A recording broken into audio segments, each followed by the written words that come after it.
اعوذ باللہ من الشیطان الرجیم بسم اللہ الرحمن الرحیم۔ 15 رمضان المبارک 3 ہجری کو امام علی مقام امام حسن مجتبی رضی اللہ تعالیٰ عنہ کی ولادت ہوتی ہے، لیکن جس وقت 3 ہجری میں ہجرت نبوی کے بعد 3 سال کے بعد جب امام علی مقام امام حسن مجتبی کی ولادت ہوتی ہے، گویا امام حسن سورہ کوثر کی ظاہری تفسیر بن کر وجود پا رہے ہیں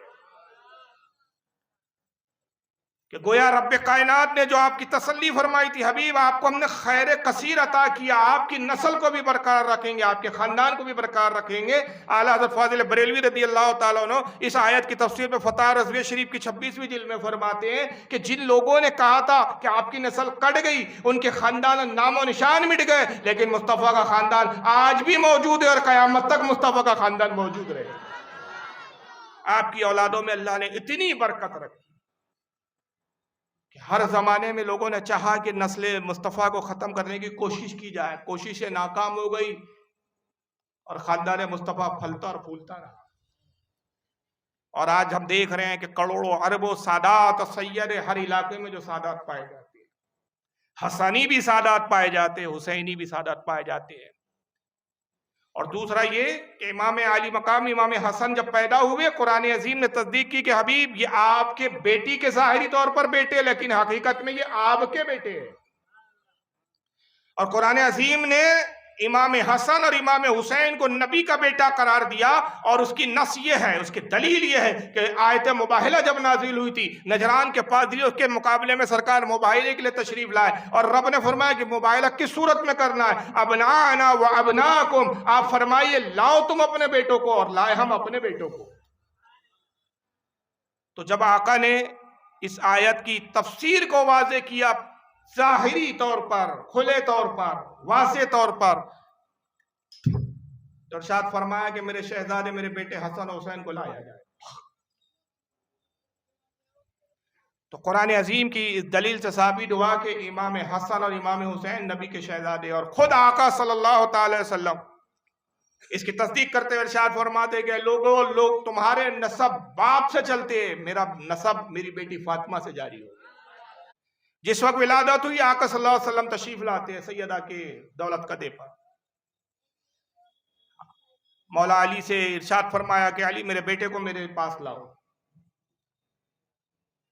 حضرت مولا کائنات اپنے آگوش میں امام حسن کو لے کر آتے ہیں، اللہ کے نبی صلی اللہ علیہ وسلم کے آگوش میں دیا، سرکار نے اپنے آگوش میں دیا، اور سب سے پہلا جو آقا نے کام کیا کہ اپنی زبان اقدس کو امام حسن کے منہ میں داخل فرما دیا۔ دنیا میں آنے کے بعد سب سے پہلی جو چیز نوش کی امام حسن امام علی مقام امام حسن مجتبی نے، وہ نبی پاک صلی اللہ علیہ وسلم کے لعاب دہن کو نوش فرمایا۔ گویا دوسرے لفظوں میں زبان نبوت کی تھی اور دہن منہ جو تھا وہ امامت کا تھا، امامت نبوت سے علوم کو جذب کر رہی تھی، اور وہی زبان کے فیض و برکات تھے جو آگے ہم پر ظاہر ہوئے، اور ہم نے دیکھا کہ امام علی مقام علم کے اعتبار سے، حلم کے اعتبار سے، تدبر کے اعتبار سے، تفکر کے اعتبار سے وہ اعلیٰ مقام رکھتے رہے کہ جس کا کوئی ثانی نظر نہیں آتا۔ بہت دیر تک امام حسن کو اپنی زبان اقدس چوساتے رہے، اور شہزادے اس زبان کو ایسے چوستے رہے جیسے بچے دودھ کی چسکیاں لیتے ہوئے چوستے ہیں۔ اور کیوں نہ چوسے کہ لعاب دہن کیا تھا؟ کوثر سے دھلی ہوئی زبان اقدس تھی، اور کوثر سے مقدس نبی کا لعاب تھا۔ ایسا مشروب جو امام حسن کے مقدر میں آیا، کسی کی شاید ہی مقدر میں آیا ہو۔ مولا علی سے فرمایا کہ علی کیا نام سوچا ہے بیٹے کا؟ عرض کیا حضور، عرب میں ایک بہت نامی گرامی پہلوان گزرا جس کو حرب کہا جاتا ہے، میرا خیال ہے اور میں نے یہ ارادہ کیا کہ میں اس کا نام حرب رکھوں، لیکن آپ کی اجازت درکار ہے، اور اسی وجہ سے میں نے ابھی تک نام نہیں رکھا ہے، صرف ارادہ کیا ہے کہ آپ سے اجازت لوں، اگر آپ اس کی تائید فرما دے اللہ کے نبی تو میں اس کا نام حرب رکھ دوں۔ آپ نے فرمایا کہ علی نہیں، نہ تم اس کا نام رکھو گے نہ میں اس کا نام رکھوں گا، میرے بیٹے میرے شہزادے کا نام پروردگار عالم رکھے گا۔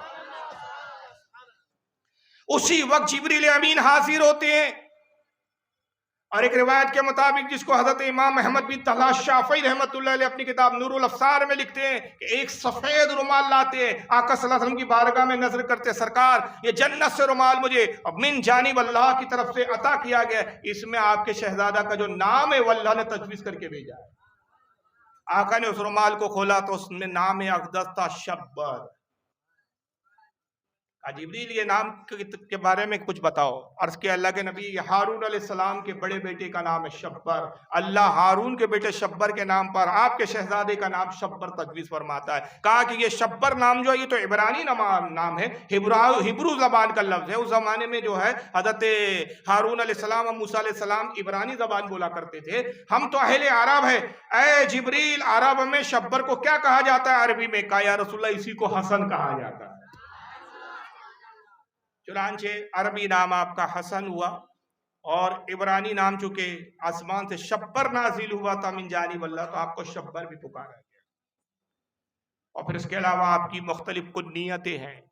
امام حسن کی ایک کنیت تقی بھی ہے، آپ کی ایک کنیت ابو محمد ہے، آپ کی ایک کنیت صبت رسول بھی ہے، نبی کا نواسا، اور ایک کنیت وہ ہے کہ جو خود بارگاہ رسالت سے عطا کی گئی ہے، وہ یہ ہے کہ وہ ہے سید۔ آقا نے کہا میرا بیٹا حسن سید ہے، سردار ہے، ان قریب اللہ تعالیٰ اس کے ذریعے مسلمانوں کے دو گروہ میں صلح کروائے۔ اس پر اہل تشیع یعنی شیعہ حضرات کو اہل تشیع کہتے ہیں، اہل تشیع اور اہل سنت دونوں کا اتفاق ہے کہ یہ سید وہ کنیت ہے جو آقا صلی اللہ علیہ وسلم کی بارگاہ سے عطا کی گئی۔ اس کے بعد فرشتوں کا بھی نزول ہوا، روایتیں آتی ہے۔ امام حسن کی ولادت پر مبارکباد پیش کی گئی، بڑے مسرت اور خوشی کا اظہار تھا، پورا مدینہ خوش تھا امام حسن مجتبی کی ولادت کو لے کر، اور سب سے بڑھ کر آقا صلی اللہ علیہ وسلم کو خوشی اور مسرت کا احساس تھا۔ جب 7واں دن ہوا ولادت کو، 7 دن گزر گئے، آقا صلی اللہ علیہ وسلم تشریف لائے، اور آنے کا فرمایا کہ میرے شہزادے کو لاؤ کہ میں اپنے شہزادے کا عقیقہ کرنا چاہتا ہوں۔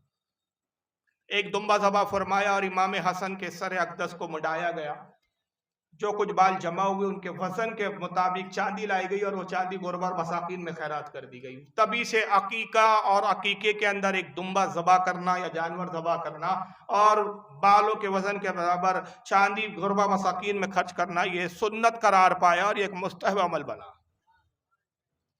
اسی بنیاد پر ہمارے فقہاء کرام نے کہا کہ بچی کے عقیقے میں مسنون ہے کہ جب بچے کا عقیقہ یا کیا جائے تو اس کے بالوں کے وزن، بالوں کو مڈا دیا جائے، اور اس کے بالوں کا جس قدر بھی وزن ہے اتنی چاندی یا اتنی برابر میں مقدار میں رقم، اب تو چاندی کا دور اتنا ہے نہیں، تو کم از کم اتنی ہی مقدار میں جتنے میں وہ چاندی ہوتی ہے اتنی رقم جو ہے غربا مساکین میں تصدق کا صدقہ کر دیا جائے، کہ یہ بچے کی زندگی کا فدیہ ہوتا ہے۔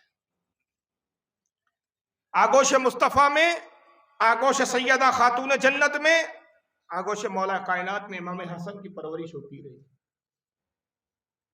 کچھ عرصے کے بعد امام حسین کی بھی ولادت ہوئی۔ دونوں بھائیوں کے درمیان میں کچھ زیادہ طویل اور لمبا فاصلہ نہیں ہے عمر کے اعتبار سے، کیونکہ سیدہ کی ایک بڑی عظیم کرامت ظاہر ہوئی۔ حضرت ام ایمن غالباً فرماتی ہے نبی پاک صلی اللہ علیہ وسلم کی کنیز ہے۔ حضرت سیدہ کے گھر اس غرض سے گئی کہ سیدہ نے ابھی بچے کو تولد کیا ہے۔ یہ لمحات، یہ عالم وہ ہوتا ہے کہ خواتین اس وقت کمزوری کا احساس کرتی ہے، تو میں گھر جاؤں تاکہ سیدہ کے کام میں کچھ ہاتھ وغیرہ بٹا دوں۔ جب جاتی ہے، غالباً ام فضل تھی، تھوڑا سا مجھے کنفیوز ہے روایت میں کہ ام فضل ہے اس کی راوی ہے یا ام ایمن ہے، بہرحال جو بھی راویہ ہو جاتی ہے، اور ایک منظر دیکھا بڑی حیران ہو گئی، رسول اللہ کی خدمت میں حاضر ہوئی، اللہ کے نبی ہم نے فاطمہ کو بڑا عجیب و غریب پایا۔ کہا کیا دیکھا تم نے فاطمہ میں؟ کہا یا رسول اللہ ابھی حسن پاک کی پیدائش ہوئی، ہم نے دیکھا کہ جیسی نماز کا وقت ہوا سیدہ اٹھی، وضو کیا، نماز پڑھنا کھڑے ہو گئی۔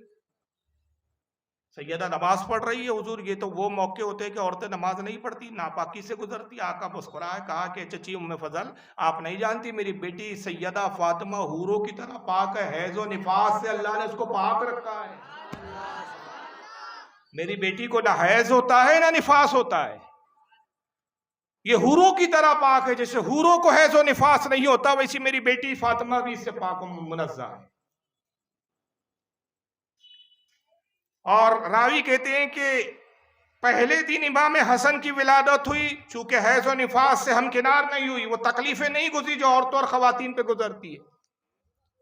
دوسرے ہی دن جب مولا علی سے قربت ہوئی تو امام حسین کا حمل قرار پا گیا، جبکہ ایک عورت ایک بچے کی ولادت کے فوراً بعد حاملہ نہیں ہوتی، یہ حضرت سیدہ کی ہی کرامت ہے۔ اور دوسری کرامت یہ کہ 7 مہینے بعد امام حسین کی پیدائش ہو گئی۔ عموماً میڈیکل سائنس کہتی ہے کہ 7 مہینے میں تولد ہونے والا بچہ عام طور پہ زندہ نہیں رہ پاتا ہے، شاید و نادر لاکھوں میں کروڑوں میں ایک ہاتھ کوئی واقعہ گزر جائے تو الگ بات ہے، ورنہ عموماً 7 مہینے میں اگر بچے کی ڈیلیوری ہو جائے تو بچہ دنیا میں آنے کے بعد یا تو زندہ نہیں ہوتا یا تو مردئی حالت میں پیدا ہوتا ہے۔ یہ امام حسین کی کرامت ہے کہ 7 مہینے بعد تولد ہوتے ہیں مگر توانا اور بھرپور پوری طرح مکمل اور کامل پیدا ہوتے ہیں۔ تو دونوں شہزادوں میں صرف 7 مہینے کی عمر کا فرق ہے۔ نبی کی بارگاہ میں دونوں شہزادے کھیلتے ہیں، صحبتوں میں گزارتے ہیں، مسجد میں بھی نبی کے ساتھ ہوتے ہیں، گھر میں بھی نبی کے ساتھ ہوتے ہیں، حجرے میں بھی ساتھ ہوتے ہیں، اور نبی اپنے دونوں شہزادوں سے بڑی محبت و الفت کا سلوک فرماتے ہیں۔ وہ محبت کرتے ہیں کہ کوئی باپ اپنی اولاد سے ویسی محبت نہیں کر سکتا۔ آپ فرماتے تھے کہ حسن و حسین میرے جنتی پھول ہیں۔ صحابہ کرام کہتے ہیں کہ ہم نے دیکھا کہ نبی پاک صلی اللہ علیہ وسلم اپنے شہزادوں کو سونگا کرتے تھے، ایسے ہی سونگتے جیسے کوئی پھولوں کو سونگتا ہے۔ ہم عرض کرتے ہیں اللہ کے نبی آپ شہزادوں کو حسنین کو ایسے سونگتے ہیں جیسے پھولوں کو سونگا جاتا ہے؟ آپ فرماتے کیوں نہ سونگوں کہ میرے دونوں شہزادے جنت کے پھول ہیں، میں ان میں جنت کے پھولوں کی خوشبو پاتا ہوں۔ شہزادوں کی ناز برداری کا یہ عالم تھا کہ آپ سیدہ کے گھر میں شہزادوں سے ملاقات کے لیے تشریف لے جاتے، شہزادے بھی نانا سے اتنی الفت و محبت کرتے تھے اور اتنے ایک تال میل کا عالم تھا کہ جب نبی کریم صلی اللہ علیہ وسلم سیدہ کے گھر تشریف لے جاتے، شہزادے کہتے ہیں نانا جان ہم گھوڑے کی سواری کرنا چاہتے ہیں، ہمارے لیے گھوڑا بن جائیے۔ وہ براق کا سوار اپنے شہزادوں کے لیے خود گھوڑے کی شکل اختیار کر لیتا ہے، شہزادے پشت مبارک پر سوار ہو جاتے ہیں اور نبی پاک صلی اللہ علیہ وسلم اسی انداز میں کمرے میں اور گھر میں دورہ فرماتے ہیں، اور شہزادوں کی دلجوئی کے لیے آپ گھوڑے کی شکل اختیار کر کے شہزادوں کا دل لبھاتے ہیں۔ روایتوں میں آتا ہے کہ ایک مرتبہ عید کا موقع تھا، آقا صلی اللہ علیہ وسلم عید کی نماز کے لیے تشریف لے جا رہے تھے، شہزادوں کو ایک ساتھ میں لیا، ایک کاندھے پر ایک دوش مبارک پر امام حسن کو بٹھا لیا، دوسرے پر امام حسین۔ آقا عیدگاہ کی طرف تشریف لے جا رہے ہیں، جو کچھ صاحب حیثیت پیسے والے صحابہ تھے وہ اونٹوں پہ سوار تھے، کچھ گھوڑوں پہ سوار تھے، اپنی اولادوں کو اپنے سامنے رکھا ہوا تھا، چھوٹے بچوں ساتھ رکھے ہوئے تھے۔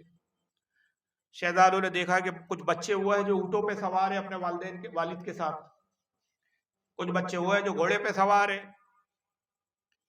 نانا سے ضد کرتے ہیں، کہتے ہیں نانا جان ہم دیکھ رہے ہیں کہ مدینے کے کچھ بچے اونٹوں پہ سوار ہیں، ہماری سواری کہاں ہے؟ آپ ارشاد فرماتے تمہاری سواری تمہارا نانا ہے۔ بچے مچل کے کہتے یار اے نانا جان ان سواریوں کی تو لگام ہے، ہماری سواری کی تو کوئی لگام نہیں ہے۔ آقا نے اپنے زلف مبارک کی ایک لڑی کو لیا، امام حسن کو پکڑا دیا، دوسری لڑی مبارک کو لیا، امام حسین کو پکڑا دیا، کہا شہزادو یہ تمہاری سواری کی لگام ہے۔ اندازہ لگائیے کتنی دلجوئی فرماتے ہیں آقا صلی اللہ تعالی علیہ وسلم۔ دونوں شہزادے آپ کی زلف مبارک کو اس طرح کھینچتے جیسے اونٹ اور گھوڑے کی لگام کو کھینچا جاتا ہے۔ کوئی دور آگے گئے تو بھی شہزادے مچلتے اور پھر عرض کرتے ہیں نانا جان آپ تو خاموش چل رہے ہیں، ہم تو دیکھتے ہیں کہ جو سواری جس پر وہ سوار ہے وہ آوازیں بھی نکالتی ہے، ہماری سواری تو خاموش ہے۔ آپ فرماتے ہیں کہ شہزادوں تمہاری سواری کو بھی زبان ہے، وہ بھی کلام کرتی ہے، اور پھر آپ اونٹوں کی طرح آواز نکالتے ہیں۔ راوی حدیث کہتے ہیں کہ ایک صحابی کا گزر ہوا، غالباً سیدنا ابو بکر صدیق تھے۔ شہزادوں کی کیفیت دیکھی، نانا کا یہ انداز دیکھا، شہزادوں کی ناز برداری کرتے ہوئے دیکھا، مسکرائے، خوش ہو گئے اور خوشی کے عالم میں کہا شہزادوں جانتے ہو کیسی اعلیٰ درجے کی سواری ہے؟ آقا نے کہا ابو بکر یہ کیوں کہتے ہو کہ کیسی سواری، یہ بھی تو دیکھو سوار کتنے اعلیٰ درجے کے ہیں۔ سوار بھی کچھ کم نہیں ہے. اور یہی وہ سواری کی عادت تھی، کیونکہ جب نبی پاک صلی اللہ علیہ وسلم گھر میں تشریف لاتے، آپ کی خاطر ایک گھوڑے کی شکل اختیار کر لیتے، شہزادے آپ کی پشت مبارک پر سوار ہو جاتے، اور جب وہ بھی موقع آتا کہ مسجد میں سیدہ اپنے شہزادوں کو بھیجتی کہ جاؤ نانا کے ساتھ نماز پڑھو، تو اکثر موقع وہ ہوتا کہ جب یہ شہزادے آتے دیکھتے نبی پاک صلی اللہ علیہ وسلم نماز پڑھا رہے، اور جیسے ہی رسول اللہ سجدے میں جاتے وہ منظر گھر کا یاد آ جاتا، اور یہ دونوں شہزادے جا کر، کبھی امام حسن کے ساتھ یہ واقعہ ہوتا ہے، کبھی امام حسین کے ساتھ ہوتا ہے، نبی پاک سجدے مبارک میں سجدہ فرما رہے، یہ پشت مبارک پر جا کر سوار ہو جاتے، اور جیسے ہی نبی پاک کو یہ احساس ہوتا ہے کہ میری پشت پر شہزادے ہے، آپ اپنے سجدے کو طویل فرما دیتے، سجدے سے سر نہیں اٹھاتے، اس اندیشے کی وجہ سے کہ کہیں ایسا نہ ہو کہ میں سجدے سے سر اٹھاؤں شہزادے زمین پر گر جائیں اور چوٹ آ جائے. یعنی اندازہ لگائیے کہ یہ مقام امام حسن اور امام حسین پاک کا کہ نماز اللہ کی عبادت ہے، مگر نماز میں بھی خیال حسن و حسین ہے، اور نہ صرف خیال حسن و حسین ہے، اللہ کا رسول عبادت خدا کی کر رہا ہے. اب کتنی دیر وہ سجدے میں رہے یہ مرضی حسین پر منحصر ہے، کہ جتنی دیر حسن و حسین سوار ہے، آقا کا سجدہ دراز ہو رہا ہے، جب مرضی حسن و حسین ہوتی ہے کہ اب ہم پشت نبی سے اڑ جائیں، تب سجدے سے آپ سر اٹھاتے ہیں. گویا عبادت تو اللہ کی ہوتی ہے، لیکن اس میں شامل مرضی حسن و حسین ہوتی ہے. یہ مقام ہے دونوں شہزادوں. اور نبی پاک صلی اللہ علیہ وسلم سے بڑی کم سنی میں بہت کچھ حاصل کیا. حضرت امام حسن سے پوچھا گیا، کسی نے پوچھا کہ حسن پاک جس وقت نبی پاک کا وصال ہوا آپ کی عمر ظاہری کتنی تھی؟ کہا میں 7.5 سال کا تھا. تو کہا کہ آپ کو کچھ یاد ہے اپنے نانا کی باتیں؟ کہا الحمدللہ 17 وہ حدیث ہے جو میں نے اپنے نانا سے بنفس نفیس کو سنا، اور مجھے لفظ تو لفظ حدیثیں یاد. پوچھنے والوں نے پوچھا کہ حسن پاک ان میں سے کوئی ایک حدیث سنائے، تو آپ نے ایک حدیث سنائی. اس کو امام بخاری نے کتاب الزکوٰۃ میں نقل کیا، حالانکہ انہوں نے ابو ہریرہ سے روایت کی، لیکن یہ حدیث دوسری کتابوں میں امام حسن خود بیان کرتے. اور حدیث پاک کیا ہے؟ حدیث پاک یہ ہے کہ خیبر سے غنیمت میں کھجوریں آتی ہے، صدقے کی کھجور ہے. کچھ وہاں کے مسلمانوں نے، امیر کبیر مسلمانوں نے جب ان کی کھجوروں کی فصلیں ہوئی، بطور صدقہ اپنی کھیتوں سے کھجوروں کو نکالا اور آقا صلی اللہ علیہ وسلم کی طرف روانہ کیا کہ اللہ کے نبی یہ صدقے کی کھجور ہے، آپ مستحقین میں تقسیم فرما دیں. کھجوروں کا انبار لگا ہوا ہے. سید ابو ہریرہ رضی اللہ تعالیٰ عنہ کہتے ہیں کہ شہزادے اس وقت تشریف لائے اور کھجوروں سے کھیلنے لگے. سرکار کھجوروں کے اس ڈھیر کو ملاحظہ فرما رہے ہیں، صدقے کی کھجوریں ہیں. اعلان فرماتے ہیں کہ جو غربا مساکین ہیں جو اس کے مستحق کے قریب آئے تاکہ میں ان کی حیثیت کے مطابق ان کو عطا کروں. شہزادے کھجوروں کو اٹھاتے ہیں اور بطور کھیل ایک دوسرے کی طرف اچھالتے ہیں. تبھی وہ کم سنی کا دور، جبکہ حضرت امام حسن کی عمر اس وقت 2.25 سال بتائی جاتی ہے. حالانکہ اس عمر میں اتنا شعور نہیں ہوتا ہمارے بچوں کو، اور امام حسین ان سے 7 مہینے چھوٹے، 7 مہینے اور چھوٹے ہو کے پکڑ لیجیے. تو عام طور پہ اس وقت بچے پوری طرح چل بھی نہیں پاتے. کچھ بچے یعنی اگر امام حسین کی عمر 1.5 سال پکڑ لے تو 1.5 سال میں پوری طرح چل نہیں پاتے. لیکن یہ دونوں شہزادے تھے کہ بہت جلدی بولنا سیکھ گئے، زبان میں لکنت نہیں تھی، صاف گوئی کے ساتھ گفتگو فرماتے تھے، فصیح و بلیغ زبان اور عربی استعمال کرتے تھے، اور یہاں تک کہ بڑی کم سنی کی عمر میں آپ چلنا بھی سیکھ گئے تھے. شہزادے کھیل رہے ہیں اور اسی بے اختیاری کے عالم میں کھیلتے کھیلتے امام حسن نے ایک کھجور اٹھائی اور اپنے دہن میں اپنے منہ میں رکھ لی. کھجور چونکہ صدقے کی تھی، آقا کی نظر اثر پڑی سرکار لب کے شہزادے کی طرف اور ایک جملہ فرمایا، قح قح یا حسن، اے حسن تھوکو تھوکو تھوکو، اور اپنے دست مبارک کو امام حسن کے منہ میں ڈالا، دہن میں ڈالا، کھجور کو نکال دیا، اس کو باہر کیا اور کہا کہ اے بیٹا حسن تم جانتے نہیں تم اولاد رسول ہو، ہم سید ہیں اور سیدوں پر صدقہ حرام ہے. روایت تو ختم ہو گئی ہے، مگر اس پہ جو عظمت کے گوشے نکلے ہیں وہ آپ سنیں گے تو یقیناً سبحان اللہ کہے بغیر نہیں رہ پائیں گے. پہلی تو یہ کہ محدثین نے اس کی جب شرح کی، امام ابن حجر عسقلانی رحمۃ اللہ علیہ فتح الباری شرح البخاری میں فرماتے ہیں کہ آقا صلی اللہ علیہ وسلم کا یہاں ایک معجزہ ظاہر ہوا۔ یوں بھی آقا صلی اللہ علیہ وسلم کو اللہ تعالیٰ نے جوامع الکلم عطا فرمایا، دنیا کی تمام زبانوں کا علم آقا کو تھا۔ دنیا کی ایسی کوئی زبان نہیں جو آقا صلی اللہ علیہ وسلم نہیں جانتے ہو، ساری زبانوں کا جاننے والا اللہ تعالیٰ نے آقا کو بنا کر بھیجا۔ اور یہاں معجزہ یہ ظاہر ہوا کہ آقا نے وہ فرمایا قخ قخ یا حسن، اے حسن تھوکو تھوکو۔ قخ فارسی زبان کا لفظ ہے، عربی زبان کا لفظ نہیں ہے، اور اس کے معنی تو تھوکو تھوکو۔ آقا نے اس وقت فارسی میں کہا، کیونکہ یہ کھجوریں جو ہے فارس کے لوگوں نے بھیجی تھی غالباً، تو آپ نے فارسی لفظ استعمال کیا، اور امام حسن نے فارسی کو اس عمر میں سمجھ بھی لیا۔ پھر امام ابن حجر عسقلانی ایک دوسرا معاملہ اٹھاتے خود ہی، کہتے ہیں کہ اس پر ایک اشکال پیدا ہوتا ہے، ایک ڈاؤٹ آتا ہے کہ اگر امام حسن اس وقت کھجور کھا بھی لیتے تو ایسا کیا معاملہ تھا؟ نابالغ تھے ظاہری طور پر، سن بلوغ کو نہیں پہنچے تھے، اور نابالغ پر تو احکام شرع نافذ ہی نہیں ہوتے۔ ایک ہی کھجور کی معاملی تھی، آقا نے اتنا مبالغہ کیوں کیا، اتنی شدت کیوں اختیار کی کہ ایک لقمہ ایک کھجور بھی آپ نے گوارا نہیں کیا صدقے کی، اور ایک حصہ بھی شکم میں داخل ہونے نہیں دیا، اس سے پہلے ہی اس کھجور کو نکال لیا آپ نے، اور بڑی تیزی اور سرعت کے ساتھ گئے اور کہا کہ حسن تھوکو تھوکو۔ اگر امام حسن کھا لیتے، آخر اس وقت نابالغ تھے، کم سنی کی عمر تھی، 1.25 سال کی عمر تھی، اور اس وقت بچے ٹھیک سے چبانا بھی نہیں جانتے، کچھ چوستے کچھ تھوک دیتے۔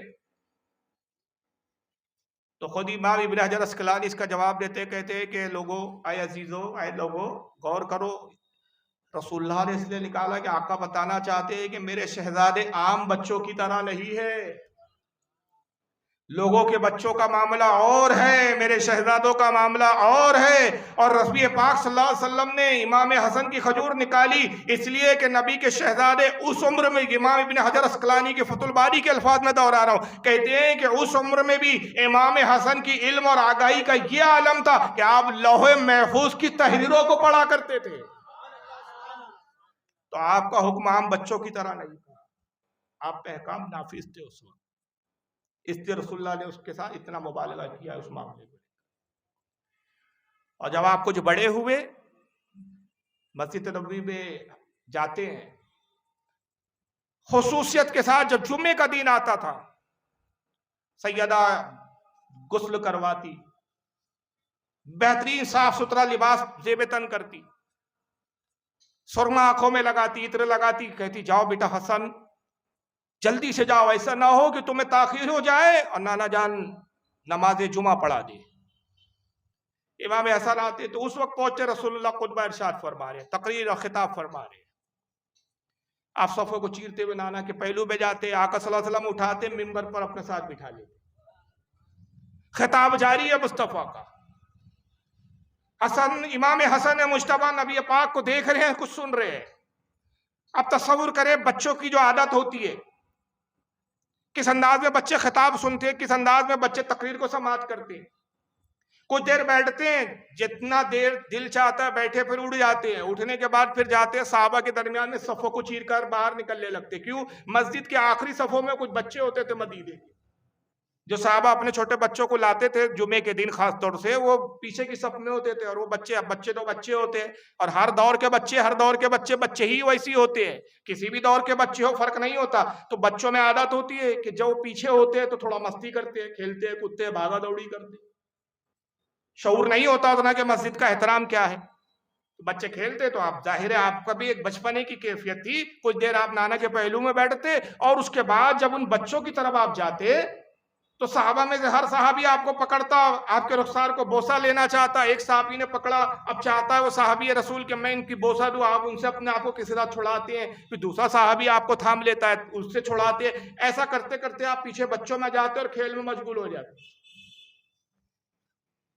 اب اس کھیل میں مشغول ہے، لیکن کمال دیکھیے آپ، کرامت امام علی مقام امام حسن کی، کھیل میں مشغول ہے مگر اس کے ساتھ ساتھ نبی پاک نانا جان کا خطبہ بھی سماعت فرما رہے ہیں، توجہ ادھر بھی ہے، ایک جملہ بھی مس نہیں ہو رہا ہے، ایک جملہ بھی ذہن سے دور نہیں ہو رہا ہے، سارے ذہن نشین ہوتے جا رہے ہیں جملے۔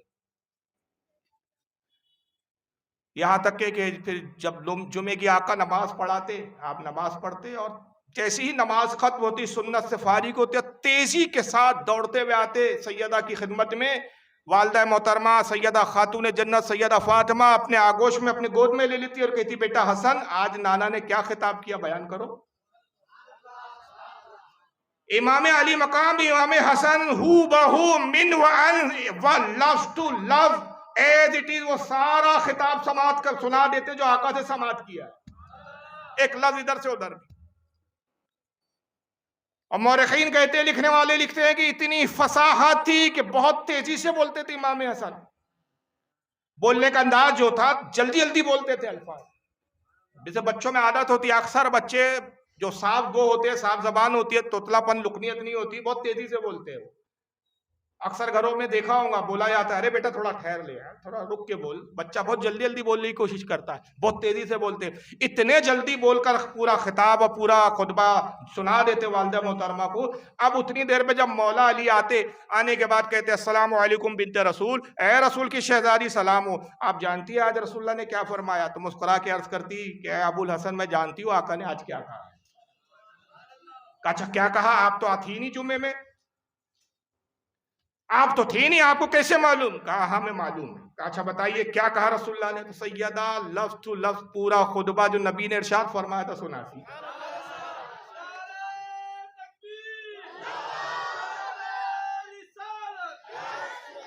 اب مولا علی حیران، سیدہ مسجد میں آئی نہیں، یہ ہے کون جو بتا دیتا ہے خطبہ؟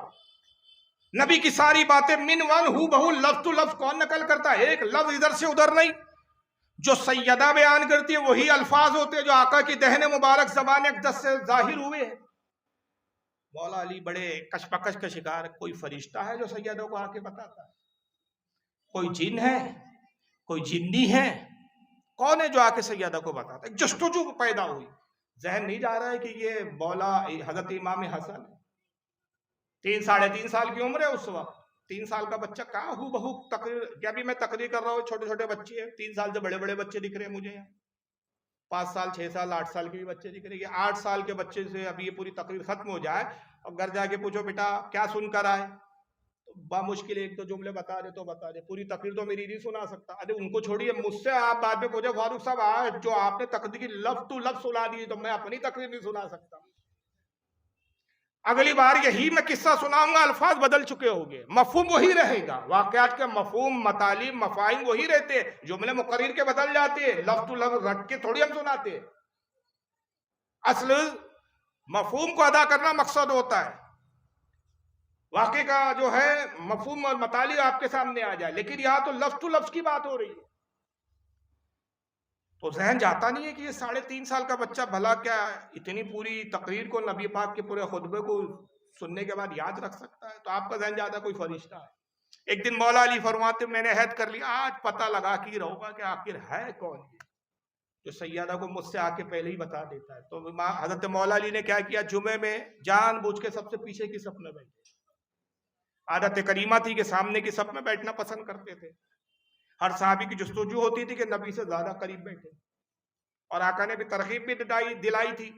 فرمایا کہ جمعے کے لیے جو پہلی صف میں آئے، پہلی صف میں بیٹھے، گویا اس نے ایک اونٹ ذبح کیا، ایک اونٹ ذبح کرنے کا ثواب. جو دوسری صف میں آئے جمعے کے دن، گویا اس نے ایک دمبا ذبح کیا. تیسری صف میں فرمایا کہ تیسری صف میں آئے، گویا کہ اس نے ایک مرغا ذبح کیا. اور چوتھی صف کے بارے میں فرمایا کہ گویا اس نے اللہ کی راہ میں ایک انڈا خیرات کر دیا، ایک انڈا صدقہ کر دیا. اور فرماتے اس کے بعد بھی کوئی ثواب اجر نہیں. یہ سب یکساں. تو جمعے میں آگے کی صف میں بیٹھنے کے بھی درجات ہیں، طریقہ ہے، اس کے فضائل ہے، اس کی عظمت ہے. اور آقا خود فرماتے ہیں، ایک مقام پہ فرماتے ہیں کہ اگر تمہیں یہ پتا چل جائے کہ جمعے کے دن پہلی صف میں بیٹھنے کا کیا اجر و ثواب ہے، تو خدا کی قسم تم پہلی صف حاصل کرنے کے لیے تلواریں نکال لو، لڑ پڑو ایک دوسرے سے کہ میں بیٹھوں گا. یا الٹا ہے، اس بات پہ جھگڑا ہوتا آگے بڑھنا، رے تو بڑھنا، تو بڑھنا، تو بڑھنا، میں پیچھے رہوں گا، میں پیچھے رہوں گا، اس بات پہ جھگڑا ہوتا ہے. اور آقا یہ فرما رہے کیوں؟ ہم دین سے غافل ہیں، ہمیں پتہ ہی نہیں ہمارا دین کے تقاضے کیا ہے، ہمارے نبی نے کہا کیا ہے، ہمارا نبی کے فرامین کیا ہے. جتنا دنیا کے علوم حاصل کرنے کے لیے ہم جستجو کرتے ہیں، اس کا 1% بھی ہم جو ہے دین کی طلب میں جستجو نہیں کرتے. لیکن بہرحال چلیے، یہ کچھ نصیحت کی باتیں تھی، درمیان میں میں چاہتا ہوں کہ کچھ نصیحتیں بھی ہو جائیں، سیدھا سیدھا بیان بھی نہ ہو۔ مولا علی پیچھے کی سب پہ بیٹھے، بس نماز ختم ہوئی، تیزی کے ساتھ نکلی، مگر مولا علی کے جانے کا ایک انداز تھا، وقار کے ساتھ چل رہے تھے۔ ظاہر ہے کہ ایک بردبار شخصیت تھی، بھاگ نہیں سکتے تھے، دوڑ نہیں سکتے تھے، تیز تو چل رہے تھے، لیکن حسن پاک تو بچپنے کا عالم، تو بھاگتے ہوئے جاتے تھے۔ تو امام حسن بھاگتے ہوئے گئے، حضرت مولا علی نے جاتے ہوئے دیکھا، خیال ہی نہیں ہے، ذہن ہی نہیں جا رہا کہ یہ حسن پاک ہے، اور جانے کے بعد حسب معمول پہنچے، سیدہ کی آگوش میں لیٹ گئے۔ خاتون جنت نے شہزادے کو اپنے آگوش میں لیا اور سر اقدس پہ زلف مبارک سے کھیلتی ہوئے کہتی ہے، بیٹا حسن سناؤ آج نانا نے کیا کہا۔ امام حسن نے سنانا شروع کیا، اسی فصاحت و بلاغت کے ساتھ، اسی تیز رفتاری کے بعد سناتے جائے، اور سنا رہے ہیں کہ آج رسول اللہ نے، نانا نے یہ فرمایا، نانا نے یہ فرمایا، نانا نے یہ فرمایا۔ اتنی دیر میں مولا علی آتے، جیسی کانوں میں امام حسن کی آواز پہنچی، سمجھ گیا اچھا یہ حسن ہے جو نبی کا خطبہ ارشاد فرماتے ہیں، نبی کا خطبہ سناتے۔ تو حضرت مولا علی بجائے اس کے کہ گھر میں داخل ہو، دروازے کے باہر کھڑے ہو گئے اور کان لگا کے سن رہے ہیں تاکہ میں سنوں کہ حسن پورا خطبہ کیسے لفظ لفظ بیان کرتے۔ مگر جیسے ہی مولا علی نے کان لگایا، اب ادھر کیفیت کیا ہوئی، امام حسن جو ابھی بڑی فصاحت کے ساتھ، بڑی تیز رفتاری کے ساتھ، بڑی صورت کے ساتھ جو خطاب کر رہے تھے، اب زبان لڑکھڑانے لگی، زبان میں لکنت آ گئی، ہچکچاہٹ ہونے لگی، لٹک لٹک اٹک اٹک کے کہنے لگے۔ تو سیدہ کہتی ہے کہ بیٹا حسن آخر کیا ہوا، لڑکھڑا کیوں رہے ہو، تیز رفتاری سے جیسے کہتے ہو ویسے کہو۔ تو فوراً کہتے ہیں، امی جان تیز رفتاری سے فصاحت سے کیسے کہوں، جب وقت کا بڑا عالم دیوار سے کان لگا کے سن رہا ہو تو چھوٹے عالم کی زبان لڑکھڑایا جا کرتی ہے۔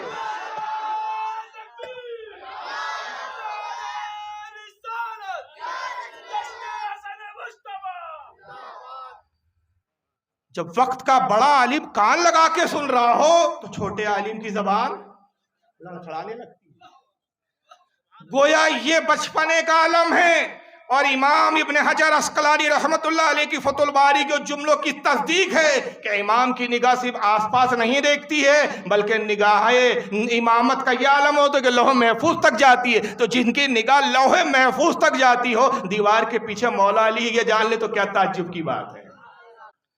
کا وقت کا بڑا عالم کان لگا کے سن رہا ہے، اس لیے چھوٹے عالم کی زبان لڑکھڑا گئی۔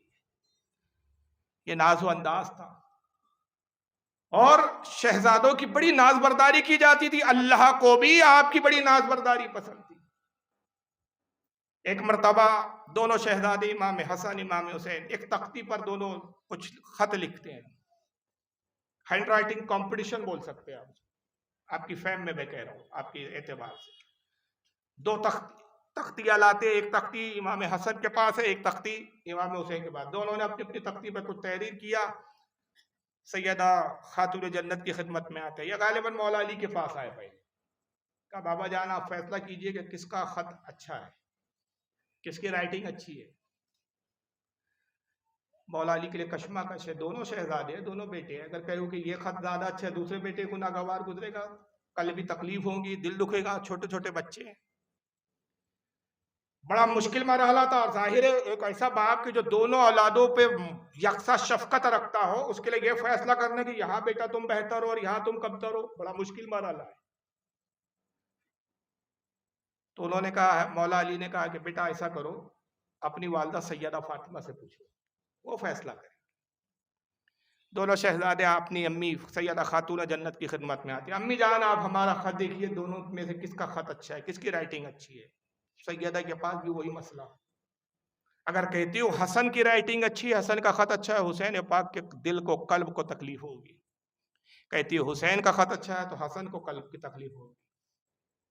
پریشان ہو گئی، فوراً فیصلہ کیا، کہا بیٹا ایسا کرو، بہترین فیصلہ تمہارے نانا رسول اللہ کر پائیں گے، نانا کے پاس جاؤ۔ ٹال رہے ہیں گویا، شہزادے نبی کی خدمت میں حاضر ہوتے ہیں، نانا جان آپ ہمارا خط دیکھیں کس کا خط اچھا ہے۔ نانا کے لیے بھی وہی مشکل ہے، اور ایک جملہ عرض کرنا چاہتا ہوں، کونین کا مالک، کائنات کے فیصلہ کرنے والا حسن و حسین کے درمیان فیصلہ نہیں کر پا رہا ہے، کتنا مشکل مرحلہ ہے۔ وہی خیال رسول اللہ کو آتا ہے، حسن کے خط کو عمدہ اور بہتر کہتا ہوں، حسین پاک کے قلب کو تکلیف پہنچیں گی. حسین کے خط کو اچھا کہتا ہوں، حسن پاک کے قلب کو تکلیف ہوگی. تو آقا کیا کہتے ہیں کہ بیٹا حسن و حسین یہ فیصلہ جبریل کریں گے، انتظار کرو. جبریل علیہ السلام حاضر ہوتے ہیں. جبریل دیکھو فیصلہ کرو. یا رسول اللہ جس کام کا جس بات کا فیصلہ آپ نہ کر سکے میں غلام خادم کا کر سکتا. تو جبریل فیصلہ کیسے ہوگا؟ کہا یا رسول اللہ فیصلہ پروردگار عالم فرمائیں گا. یہ معاملہ اللہ کی بارگاہ میں عرض کرتا ہوں. جبریل جاتے ہیں اور اس کے بعد جب لوٹتے ہیں تو ساتھ میں ایک سیف لاتے ہیں، سیف ایپل. یا رسول اللہ رب نے یہ سیب مجھے عطا فرمایا، ارشاد ہوا ہے کہ اس سیب کو اے جبریل اچھال، جس کی تختی پر یہ سیب گر جائے اس کا خط اچھا. فیصلہ یہ ہوا ہے کہ جبریل پہ سیب اچھالو. حضرت روح الامین حضرت جبریل علیہ السلام نے سیب اچھالا، سیب ہوا میں گیا. ابھی سب دیکھ رہی ہیں نگاہیں کہ بھئی سیب کس کی تختی پہ گرتا ہے. دونوں تختیاں رکھ دی گئی، مگر دیکھنے والی نگاہ دیکھ کر حیران اور حیرت زدہ ہو گئی. سیب ہوا میں معلق ہوا، قدرت الہی سے سیب کے دو ٹکڑے ہوئے، ایک حصہ اس تختی پہ گرتا ہے، ایک حصہ اس تختی پہ گرتا ہے. بار الہی سے فیصلہ یہ ہوتا ہے دونوں کا خط اللہ کے نزدیک بیٹھا ہے. دونوں اللہ کو محبوب ہے، دونوں اللہ کو پسند ہے. وڈرال ہو گیا بھائی معاملہ. تو یہ ناز برداریاں تھی کہ رب بھی گوارا نہیں کرتا تھا کہ حسن حسین میں سے کسی ایک کے قلب کو تکلیف ہو. اندازہ لگائیے کہ جن لوگوں نے زہر دیا ہے امام حسن کو، رب تبارک و تعالیٰ کو کتنا غضبناک کیا ہوگا. آقا مصطفیٰ صلی اللہ علیہ وسلم کو کتنے قلب کو تکلیف پہنچائی ہوگی. جنہوں نے حسین پاک کو کربلا میں شہید کیا، کتنا رسول کو رنجیدہ کیا ہوگا، اپنی عاقبت کو کس قدر بگاڑا ہوگا. رب کا غضب کتنا ان پر نازل ہوا اور کتنا ہو رہا ہے اور کتنا ہوگا، اندازہ نہیں لگا سکتے. کہ تختی کے فیصلے کے اندر بھی رب کو بھی منظور نہیں کہ شہزادوں میں سے کسی ایک شہزادے کے قلب کو تکلیف پہنچے. اور کتنی بڑی تکلیفوں سے گزرے ہیں یہ شہزادے.